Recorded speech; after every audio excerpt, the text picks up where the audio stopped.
นี่แม่นผู้ใดที่ว่าจะซื้อไปปล่อยอย่างแบบนี้เนาะก็คือไปเฮ็ดบุญเนาะเพิ่นจะขายอยู่นี่เลยอยู่ที่ปอมจะแข่แบบนี้เลยก็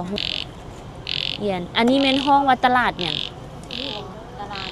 บ้านปลาไหลบ้านไผ่ตลาดกระปูนาเด้อพี่น้องนี่นะกระปูขายนะได้ตัวนี้แม่นจะเป็นตลาดที่ว่าจากสวรรณเขตไปสารวันเนาะทุกคนเนาะจะอยู่กับสวัสดีทุกคนตอนรับเข้าสู่ซ่องมุกดาสาวเสียงขวางแชร์วิดีโอนี้เนาะมุกดาอยู่ที่ตลาดที่จากสวรรณเขตเนาะไปสารวันเด้อพี่น้องจากสวรรณเขตเนาะไปสู่สารวันตอนนี้มุกดาอยู่ที่ตลาดแห่งนี้นั่นเองเนาะทุกคนเนาะเพิ่นจะมีเครื่องปลาของโด่งหลายแห่งเดี๋ยววันนี้จะพาพี่ๆน้องๆเนาะมาเบิ่งน้ำกันป้านี่มันต้นอย่างทุกคนมาเลาะเบิ่งน้ำกันเนาะอันนี้มีหอมหอมแดงต้นอาหาร10,000ต้นหาไปได้บ่โอ้ได้แต่อะไรข้าวทุกคนนะอันนี้กบเครียด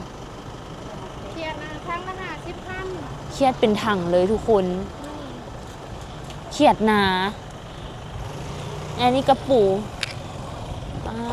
เป็นสิกระปูนาเด้อพี่น้องนี่นะ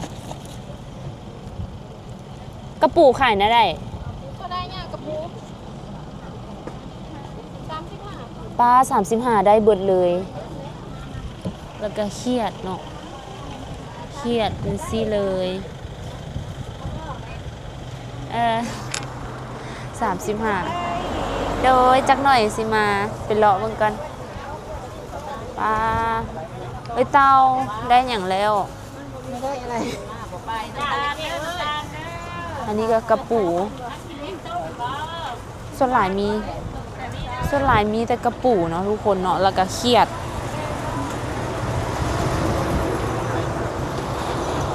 มีแต่เครียดกับกระปูกับแมงซ่อนว่ะนี่เขียดก็ข้างเขียดน้อยเครียดน้อยเนาะทุกคนเนาะอันนี้เป็นป่านาว่ะอยู่นาว่ะโดยอันนี้บ่ได้เลี้ยงเนาะทุกคนจะอยู่นาเลยจะแน่บ่ได้เลี้ยงกบก็บ่ได้เลี้ยงกบตัวใหญ่แฮงกบนาหมดเลยเด้อพี่น้องตัวนี้น้อยๆก็ว่าเป็นกินแกงแล้วนี่นะเฮามันบ่มีขี้ได้แกงรสกินได้เลยเบิ่งก่อนกินบ่ได้ป้าทุกคนป้า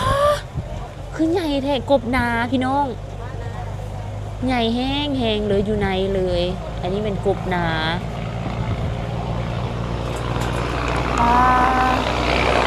คิดว่าตลาดอันนี้มีหลายอันแน่อันนี้ก็ไข่มดส้มไข่มดแดงเนาะพี่น้องเนาะ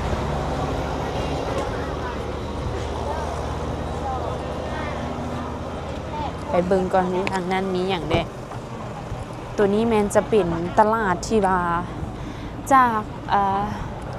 ากสวรรณเขตไป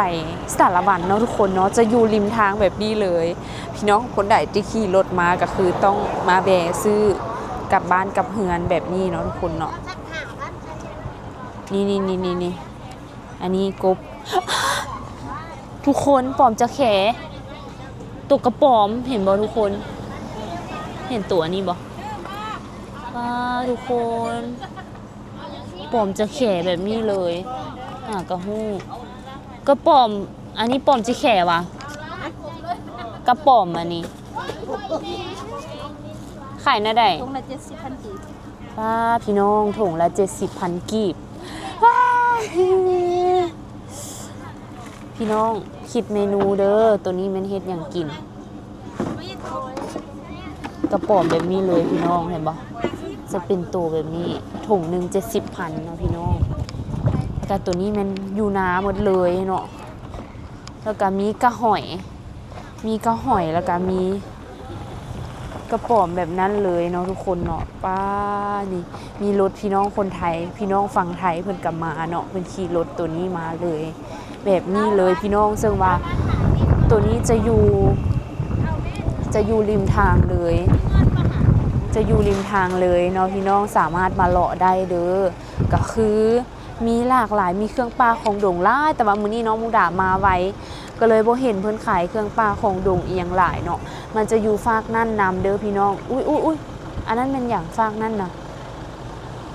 อยากไปเบิ่งเด้เขาขายอีหยังอยู่ฝากนั่นทุกคนเห็นบ่แต่ว่ามื้อนี้เนาะเฮามีนัดเดินทางที่เฮาจะไปใต้ให้ฮอดแบบก่อ